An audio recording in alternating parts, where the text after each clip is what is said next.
Commander Thomas Anderson stood at the podium, his weathered face illuminated by the strange purple lights of the Galactic Council chamber. 5,000 representatives from across the galaxy stared down at him from their floating platforms, their expressions ranging from amusement to outright contempt. The massive chamber, built from crystalline structures that seemed to defy gravity, echoed with whispers and occasional bursts of laughter. Our dimensional vessel, the Infinity's Edge, represents humanity's greatest achievement, Anderson declared, his voice steady despite the growing mockery. We have successfully mapped and harnessed the power of the seventh dimension. The chamber erupted in thunderous laughter. Even the usually stoic Eternals, with their silvery skin and flowing robes, couldn't contain their amusement. Their leader, High Speaker White, raised a hand to quiet the chamber. "Commander," White spoke, his voice carrying centuries of condescension, "your species has barely mastered interstellar travel. The concept of seventh-dimensional physics is far beyond your comprehension. Even we, after millions of years of evolution and technological advancement, have only scratched the surface of fifth-dimensional manipulation." Anderson's grip tightened on the podium. 6 months ago, in a hidden facility beneath the Pacific Ocean, he had witnessed humanity's greatest breakthrough. The memory was still fresh in his mind. "The trick isn't pushing through dimensions," Dr. Emily Ross had explained, her eyes bright with excitement as she stood before the prototype. "It's understanding that they're all around us, all the time. We just needed to learn how to reach out and touch them." The prototype had been smaller then, barely the size of a car. But when they activated it, Anderson had seen reality itself bend. The ship didn't just disappear. It existed everywhere and nowhere, dancing through possibilities like a leaf in the wind. Back in the present, Anderson cleared his throat. "We understand your skepticism. That's why we're prepared to offer a demonstration." High Speaker White leaned forward, his silver eyes narrowing. "A demonstration? Commander, manipulating higher dimensions isn't some parlor trick. The energy required alone would." "We've solved the energy problem," Anderson interrupted, earning gasps from the assembly. No one interrupted an Eternal, especially not their High Speaker. Along with the stability issues, the probability cascade effect, and yes, even the consciousness separation problem. The chamber grew quiet. The Eternals exchanged worried glances. They knew these were the exact challenges their own scientists had failed to overcome for millennia. "Impossible," White whispered, but there was a hint of uncertainty in his voice. Anderson allowed himself a small smile. 2 days from now, the Infinity's Edge will arrive in the Horsehead Nebula. Bring your best sensors, your most advanced equipment. See for yourselves what humanity has achieved." As he stepped down from the podium, the chamber remained silent. No more laughter, no more mockery, just the heavy weight of possibility and fear. In the corridor outside, Dr. Ross waited for him. Her tablet displayed the latest diagnostics from the Infinity's Edge, numbers and graphs that would have looked like nonsense to anyone else in the council. "They don't believe us," she said. It wasn't a question. "No," Anderson replied. "They don't. But that's their problem, not ours." He looked at the data streaming across her tablet. "Is she ready?" Ross nodded, a fierce pride in her eyes. "More than ready. The seventh-dimensional matrix is stable. The probability engines are running at 99.8% efficiency, and the crew has completed their final training simulations." "Good," Anderson said, looking back at the council chamber doors. "Because in 2 days, we're going to show them exactly what humanity can do. And then," he smiled, "then we'll see who's laughing." As they walked away, their footsteps echoing through the crystalline corridors, neither of them noticed the shadow that detached itself from a nearby pillar. The figure watched them go, then pressed a hand to its ear. "High Command," it whispered, "the humans weren't bluffing. Initiate Protocol Omega. We cannot allow them to demonstrate that ship." The great game was about to begin, and humanity's laughter would indeed be the last heard in these halls. but not before powers older than Earth itself try to stop them. The observation deck of the Infinity's Edge offered a perfect view of Earth below. Dr. Ross stood before the curved window, her reflection ghosting against the stars. Behind her, Commander Anderson watched as she manipulated a holographic display that filled the center of the room. "The problem with the Eternals," she said, fingers dancing through the light, "is that they think too linearly about dimensions." The hologram showed a straight line, then a square, then a cube. They mastered movement through the first 4 dimensions: height, width, depth, and time. They even touched the 5th, allowing them to peek into alternate realities. Anderson stepped closer to the display, but we went further. Much further. The hologram shifted, showing nested spheres of light that somehow curved in impossible directions. The 6th dimension lets us not just see alternate realities, but move between them. And the 7th, she smiled. The 7th dimension lets us exist in all of them at once. The ship hummed around them, a gentle vibration that felt almost alive. Through the window, Anderson could see the conventional ships of the Galactic Council taking up observation positions. Their crews were probably still laughing, still certain this was all an elaborate human hoax. "Show me again," he said. "How exactly does it work?" Ross adjusted the display. "Imagine you're playing chess," she said. "In 3 dimensions, you can only make one move at a time. In the 4th dimension, time, you can see the consequences of your moves.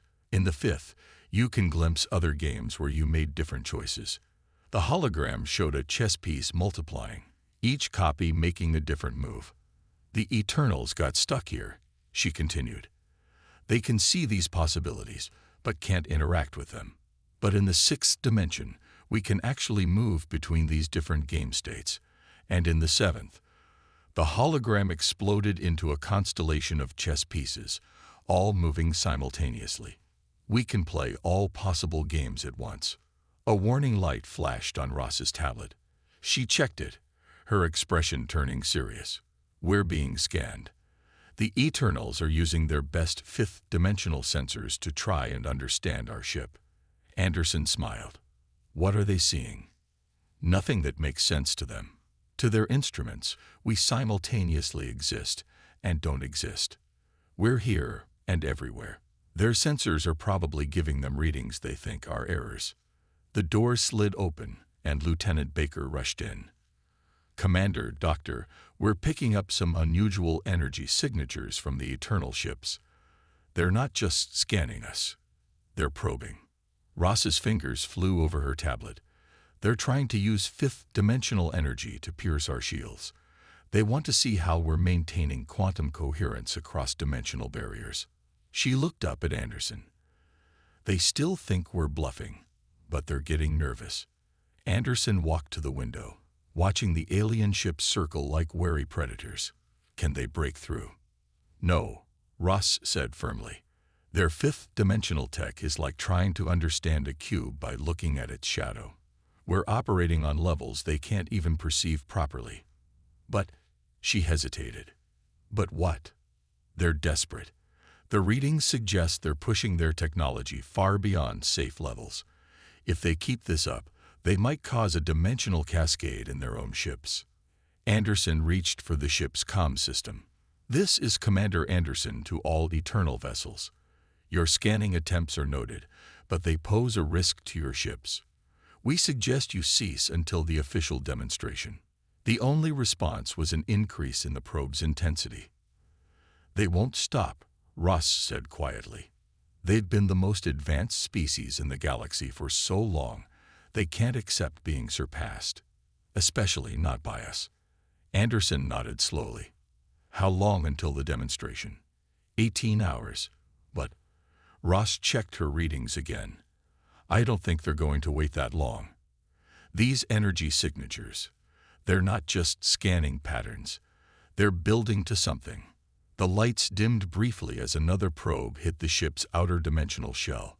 Through the window, Anderson could see more council ships arriving, taking up tactical positions that didn't look entirely peaceful.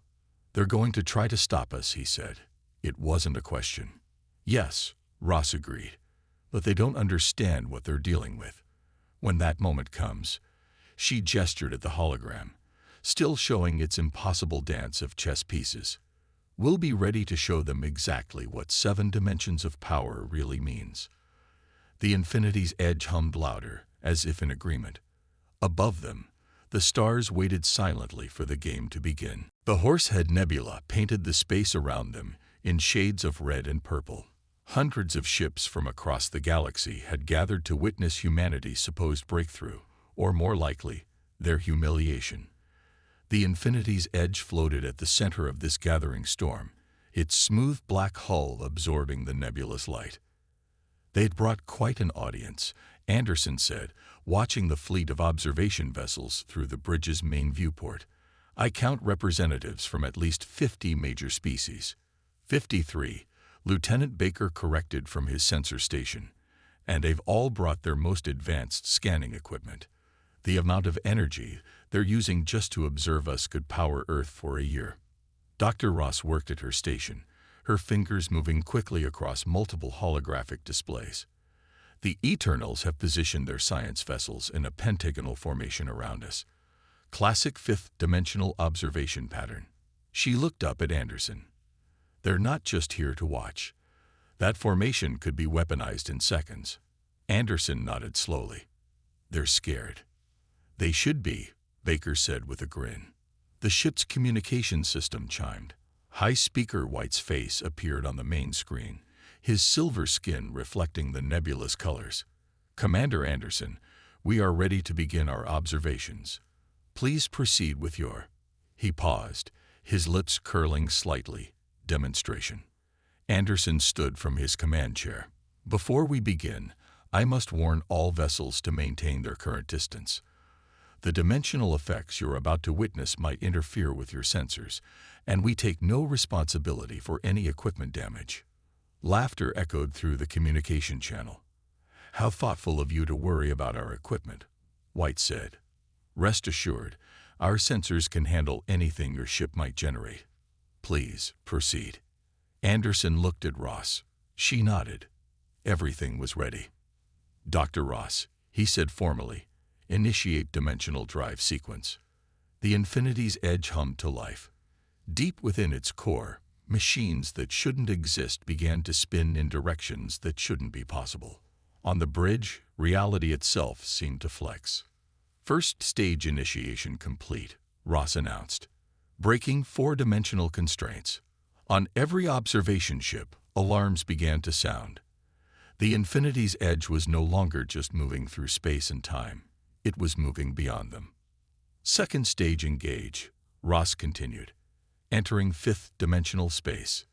The Eternal vessel's sensors registered familiar readings, and then something more. Something their builders had never anticipated. Third stage beginning. 6th-dimensional barrier approaching. High Speaker White's face reappeared on the screen. Impossible, he whispered. Your readings, they can't be real. 4th stage, Ross said, her voice steady. Preparing for 7th-dimensional expansion. Stop this, White commanded. Your ship is generating impossible patterns. You must shut down before. Final stage, Ross announced. 7th-dimensional drive engaging now. The space around the infinity's edge changed. To the watching ships, it seemed to multiply, existing in thousands of places at once. Each copy was slightly different. Different colors, different configurations, different possibilities, all existing simultaneously. On the bridge, Anderson watched as reality fractured around them. Through the viewport, he could see every possible version of this moment playing out at once. In some, the alien ships fled in terror. In others, they opened fire. In still others, they simply watched in awe. Full 7th-dimensional expansion achieved, Ross reported. We are now existing across all probable states simultaneously. The communication channels erupted with chaos. Hundreds of voices shouted in dozens of languages. Sensors across the fleet overloaded and shut down. The Eternal vessel's 5th-dimensional scanner simply stopped working, unable to process what they were seeing. And then, just to prove they could, Ross did something that made every eternal scientist watching question their understanding of reality. She made the ship dance. The Infinity's edge moved through its multiple states like a leaf in the wind, each version flowing into the next. It was beautiful and impossible and terrifying all at once. "I think," Anderson said quietly, "they believe us now." But before anyone could respond, new alarms began to sound. The Eternal vessels were changing formation, their weapons coming online. "It seems," Ross said, checking her readings, "they believe us a little too much." The real demonstration was about to begin. The Infinity's edge shimmered in the light of the Horsehead Nebula, its hull rippling with possibilities. Around it, the Eternal vessels had abandoned their observation positions and moved into attack formation. Their weapon ports glowed with fifth-dimensional energy, preparing to fire. "They're charging their probability cannons," Baker reported from his station. "They're trying to target every possible version of us simultaneously." Anderson remained calm in his command chair. "Dr. Ross, how many versions of our ship currently exist?" Ross checked her displays. "In this local space, currently 1,842 distinct probability states, each one as real as the others." She looked up with a slight smile. "They can't target them all." The ship's communication system crackled to life. High Speaker White's face appeared, his silver features twisted with a mixture of fear and anger. "Shut down your dimensional systems immediately," he commanded. "This level of dimensional manipulation is too dangerous. You don't understand the forces you're playing with." "We understand perfectly," Anderson replied. "That's what scares you, isn't it?" White's eyes narrowed. "This is your final warning. Shut down, or we will be forced to." Anderson cut the transmission with a wave of his hand. "All hands, prepare for dimensional combat. Dr. Ross, show them what a real dimensional jump looks like." Ross's fingers danced across her controls. The Infinity's edge began to vibrate, not just in three-dimensional space, but across all 7 dimensions it could access. To the watching fleet, it looked like reality itself was bending around the human vessel. "Beginning jump sequence," Ross announced. "Targeting 7-dimensional coordinates plotted. Reality matrix stable." The Eternal ships opened fire. Beams of fifth-dimensional energy lanced out, designed to hit their target across multiple probability states. But the Infinity's edge was operating on a completely different level. "Jump initiated," Ross said calmly. The ship didn't just move. It transcended. Each of its thousands of probability states chose a different path through 7-dimensional space. To the watching fleet, it looked like the Infinity's edge had exploded into a cloud of infinite possibilities. Some versions of the ship appeared behind the Eternal fleet. Others emerged inside the nebula. Still others seemed to exist in spaces between spaces, in angles that shouldn't exist, in moments that hadn't happened yet and might never happen. "Status report," Anderson called out, even as he watched multiple versions of his own bridge existing simultaneously around him. "All systems functioning perfectly," Ross replied. "We're maintaining coherence across all probability states. The 7th-dimensional matrix is holding steady." Through the viewport, Anderson could see the Eternal fleet trying to track their movements. Their 5th-dimensional sensors were going haywire, unable to lock onto a ship that existed everywhere and nowhere at once. "They're attempting to predict our next move," Baker reported. "Their computers are trying to calculate all possible positions we might take." "Impossible," Ross said with a shake of her head. "We're not just moving through possibilities. We're creating new ones. Their predictive models can't handle it." The Eternal ships fired again, their weapons cutting through space-time itself. But they were firing at shadows, at echoes of possibilities that the Infinity's edge had already moved beyond. "Should we return fire?" Baker asked, his hand hovering over the weapons controls. Anderson shook his head. "Not yet. Let them exhaust themselves. Let them understand just how far behind they really are." The bridge crew watched as the Eternal fleet's attacks became more desperate. Their ships were pushing their fifth-dimensional generators to the limit, trying to match what the humans had achieved. But it was like trying to catch a wave with a net. The more they tried, the more the infinity's edge slipped through their grasp. Energy spike. Ross suddenly called out. The Eternals are trying something new. They're attempting to collapse all probability states into one. Anderson leaned forward in his chair. Can they do it? No, Ross said, monitoring her displays. But the attempt alone could tear open the dimensional fabric. They're going to cause a cascade failure in their own ships if they keep this up. All versions of us back to primary reality state, Anderson ordered. Let's show them what happens when you try to fight a 7-dimensional battle with 5-dimensional weapons. The infinity's edge began to pull its probability states back together, preparing for what would come next. The real battle was about to begin, and humanity's ship was ready to show just how far they'd come from their early days of spaceflight. The laughter had stopped long ago. Now, it was time for awe. Red warning lights flooded the bridge of the infinity's edge as the Eternal Fleet launched their desperate attack. Their ships had formed a complex geometric pattern in space, channeling enough fifth-dimensional energy to tear a hole in reality itself. They're attempting to create a dimensional lock, Ross reported, her hands flying over her controls. They're trying to force all possible versions of our ship into a single reality state. Anderson watched through the viewport as space itself seemed to twist around them. The stars bent in impossible ways as the Eternals' weapons distorted the fabric of space-time. Can they succeed? No, Ross said firmly. But they might destroy themselves trying. The energy they're channeling, it's beyond anything their ships were designed to handle. Lieutenant Baker's station erupted with new alerts. Multiple ships decloaking behind us. It's the Eternals' Blackguard fleet. The new arrivals were darker than the void itself, their hulls covered in technology that shouldn't exist in normal space. The legendary Blackguard, the Eternals' secret weapon, never before seen by human eyes. Now we know how seriously they're taking us, Anderson said quietly. Dr. Ross, defensive options.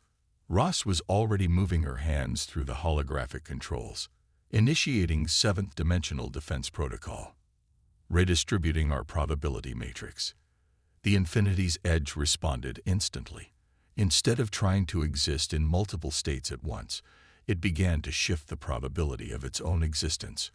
When the Blackguard ships fired their weapons, the beams passed through spaces where the human vessel had a 0% chance of being. They're attempting to predict our probability shifts, Baker called out. Their AI is running 5th-dimensional calculations. Let them try, Ross said with a grim smile. We're not just shifting through probabilities anymore. We're creating them. The infinity's edge danced through reality like a leaf in a storm, each movement creating new possibilities that the Eternal ships couldn't predict. Their weapons, designed to hit targets across multiple dimensions, found themselves striking at empty space. But the Eternals weren't finished. The Blackguard ships began to emit a strange pulsing field that made reality itself shudder. They're trying to create a probability dead zone, Ross announced, her voice tense. A space where all possibilities collapse into one. Anderson gripped his command chair as the ship shuddered. Counter it. Initiating 7th-dimensional surge, Ross replied. Her fingers danced across the controls, and the infinity's edge responded. The ship didn't just resist the probability collapse, it shattered it. Where the Eternals tried to force reality into a single path, the human vessel created thousands of new ones. The Blackguard's probability field cracked like glass, unable to contain a ship that could manipulate the 7th dimension itself. Their field generators are overloading, Baker reported with satisfaction. 3 Blackguard ships have already lost power. But victory came with a price. The space around them was becoming unstable, torn apart by the conflict between 5th and 7th dimensional technologies. Reality itself was starting to unravel at the edges. We need to end this quickly, Ross warned. The dimensional stress is approaching critical levels. If it continues, it could create a cascade that would affect multiple realities. Anderson stood from his command chair, his decision made. Prepare the probability cannon. The bridge crew fell silent. The probability cannon was their ultimate weapon, a device that could alter the very chance of something existing. "Sir," Ross said carefully, "at this range, with this many ships." "Just a warning shot, Doctor. Target the space between their ships. Show them what we could do if we wanted to." Ross nodded and began the firing sequence. The Infinity's edge hummed as it channeled power into its main weapon. Reality held its breath. "Probability cannon charge," Ross announced. "Target zone plotted. Fire." A beam of pure possibility lanced out from the human ship. Where it passed, space itself changed. For a brief moment, every possible reality existed at once in that single point of space. The Eternal ships recoiled as their sensors tried to process what they were seeing. When the light faded, a section of space between their ships simply ceased to exist. Not destroyed, not damaged, just reduced to a 0% probability of existence. The Blackguard ships began to retreat. Even the Eternal's secret weapons knew when they were outmatched. But as the human crew began to relax, new alarms blared. The dimensional damage was spreading, and something was coming through the tiers in reality. Something that even 7 dimensions of power might not be able to stop. The crisis wasn't over. It was evolving. Through the dimensional tiers created by the battle, something ancient stirred. Dark shapes moved in the spaces between realities, drawn by the conflict between 5th and 7th dimensional technologies. The void around the Infinity's edge rippled with wrongness. "Multiple dimensional breaches forming," Ross reported, her voice tense. "Something's coming through from somewhere else." Anderson watched as the tiers in reality grew larger. "Can you identify them?" "Not exactly," Ross replied, studying her readings. "They exist in dimensions beyond even our understanding. 9th, maybe 10th dimensional entities. They're—" She paused, her eyes widening. "They're what the Eternals have been hiding from all these years." The entities emerged fully into normal space. They looked like mountains made of shadow, their forms constantly shifting between shapes that hurt to look at. Even the Eternal ships backed away, their weapons powering down in what seemed like submission.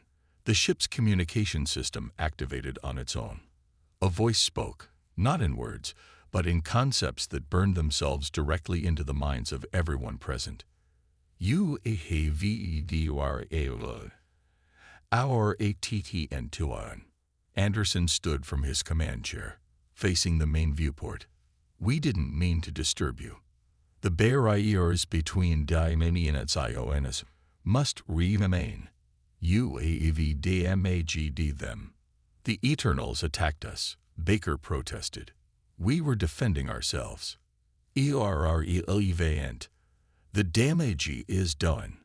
All will be unaided." Ross worked frantically at her station, her fingers flying across multiple holographic displays. "Commander," she said urgently, "they're generating some kind of dimensional reset field. They're going to erase everything in this sector. All possibilities, all realities." Anderson's jaw tightened. "Can we stop them?" "They're beyond 7th dimensional space," Ross said. "We can't directly affect them. But—" a fierce light entered her eyes. "Maybe we don't have to." "What do you mean?" "They exist in higher dimensions, yes, but they're still bound by the rules of cause and effect. We can't touch them, but we can change the probability of their actions having any effect." Anderson understood immediately. "Do it." Ross's hands became a blur over her controls. The Infinity's edge hummed as its 7th dimensional drive spun up to full power.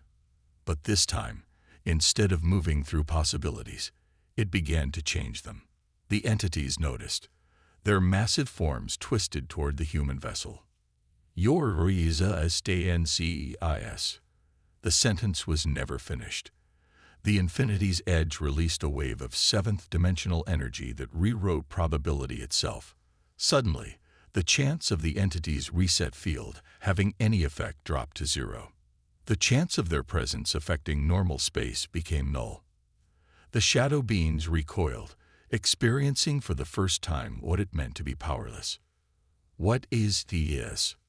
"This," Anderson said calmly, "is humanity showing mercy. We could reduce the probability of your existence to zero, but we're choosing not to. Instead, we're giving you a choice. Leave, or we'll demonstrate what else we can do with seventh-dimensional technology." The entities writhed in what might have been anger or fear. Around them, reality began to stabilize as the infinity's edge continued to adjust probabilities, healing the tears in space-time. "You dare?" "Yes," Anderson interrupted. "We dare. Humanity has learned to touch the seventh dimension, and we've chosen to use that power to protect, not destroy. Even you, who would have erased us without thought, we choose to spare. Remember that." There was a long moment of silence. Then, slowly, the shadow entities began to retreat. Their forms folded in on themselves, slipping away into dimensions beyond human sight. Before the last one vanished, it spoke one final time. "You will be watched." Then they were gone. The dimensional tiers sealed themselves, reality settling back into its normal patterns. The eternal fleet hung motionless in space, their mighty weapons silent. On the bridge of the infinity's edge, Ross checked her readings. All dimensional stresses are normalizing. The entities have fully withdrawn. Anderson sat back in his command chair, allowing himself a small smile. "Send a message to the Eternal Fleet. Tell them we're ready to discuss the future of galactic civilization. A future where humanity's place is acknowledged and our achievements are no longer laughed at." The infinity's edge floated serenely in space, its seven-dimensional drive humming quietly. They had not just proven humanity's technological superiority. They had faced down beings from beyond known dimensions and shown them something they had never seen before: power tempered by mercy. The laughter had indeed stopped. Now it was time for understanding to begin. The great hall of the Galactic Council looked different now. The floating platforms that once held laughing delegates now carried silent, thoughtful faces. The crystalline walls seemed dimmer, as if reflecting the humbled mood of its occupants. At the center podium, where Commander Anderson had once faced mockery, now stood both Anderson and Dr. Ross, addressing a very different audience. "The treaty is simple," Anderson said, his voice carrying through the chamber. "Humanity will share its seventh-dimensional technology gradually, starting with safety protocols to prevent dimensional tears. In return, we ask for a seat on the High Council and recognition as equals." High Speaker White, his silver skin looking somewhat dulled, stood from his seat. The usual condescension was gone from his voice. "After what we witnessed at the Horsehead Nebula, you ask for so little. Your ship faced down the Ancient Ones themselves. You could demand far more." "We could," Ross agreed, stepping forward. "But that's not who we are. Humanity didn't develop seventh-dimensional technology to dominate. We did it to explore, to understand, to grow." The chamber murmured with discussion. On their platforms, representatives from 100 species exchanged glances. They had all seen the recordings from the Horsehead Nebula. They had all watched as the human ship rewrote probability itself and sent beings of unimaginable power retreating into the void. "And what of the Ancient Ones?" another delegate asked. "For millions of years, the Eternals protected us from their attention. Now that they have noticed us, now they know that this galaxy has grown beyond their authority," Anderson said firmly. "We showed them something they didn't expect. Power matched with restraint. They'll remember that." White descended from his platform, his robes flowing around him as he approached the podium. "For eons, we Eternals guided the younger races. We thought our five-dimensional mastery made us wise, made us worthy leaders." He smiled sadly. "We were wrong. Our wisdom failed when we laughed at you." "Everyone makes mistakes," Ross said kindly. "What matters is learning from them." "Indeed." White turned to face the assembly. I formally propose that humanity be granted not just a seat on the High Council, but leadership of the new science division. Their understanding of dimensional physics clearly surpasses our own. The vote was unanimous. Platforms lit up with approval from every species represented. The same delegates who had laughed at humanity's claims now stood in respect. After the ceremony, Anderson and Ross stood on one of the council building's many balconies, watching ships from across the galaxy cruise through the purple-tinted sky. "They're afraid of us now," Ross observed, watching a group of delegates hurry past with respectful nods. "They'll get over it," Anderson replied. "Fear will turn to curiosity. Curiosity to understanding. That's how progress works." Speaking of progress, Ross held up her tablet, showing new designs for the next generation of dimensional ships. The Infinity's Edge was just the beginning. With the resources of the entire council behind us, imagine what we could achieve. Anderson smiled. "You're already thinking about 8th dimensional space, aren't you?" "9th. Actually, those entities we encountered, I've been analyzing the data. I think we cooled." She was interrupted by an alert from her tablet. The Infinity's Edge, still in orbit above, had detected something, a familiar ripple in reality. "The Ancient Ones?" Anderson asked, suddenly alert. Ross checked the readings and relaxed. "No, just a message encoded in probability shifts." She decoded it quickly, then laughed, the sound bright and genuine. "What does it say?" "We are watching. We are learning. Perhaps we were wrong too."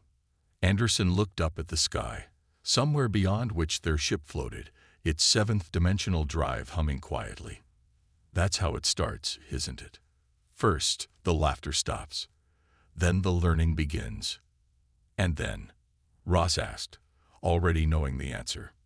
"And then we explore together, all of us, into dimensions we've never dreamed of." He turned to her with a grin, ready to start working on those 9th dimensional equations. Ross tucked her tablet away. "Always. But this time, let's try not to scare any ancient beings of unimaginable power." "No promises," Anderson chuckled. "After all, we're human. Doing the impossible is what we do best." Above them, the stars twinkled with new possibility. The laughter had stopped, yes, but something better had taken its place. Respect, curiosity, and the endless desire to explore what lay beyond the known. Humanity had found its place among the stars, not through conquest or dominance, but through innovation and wisdom. And somewhere in the higher dimensions, ancient entities watched, and perhaps they too were learning to see the universe in a new way.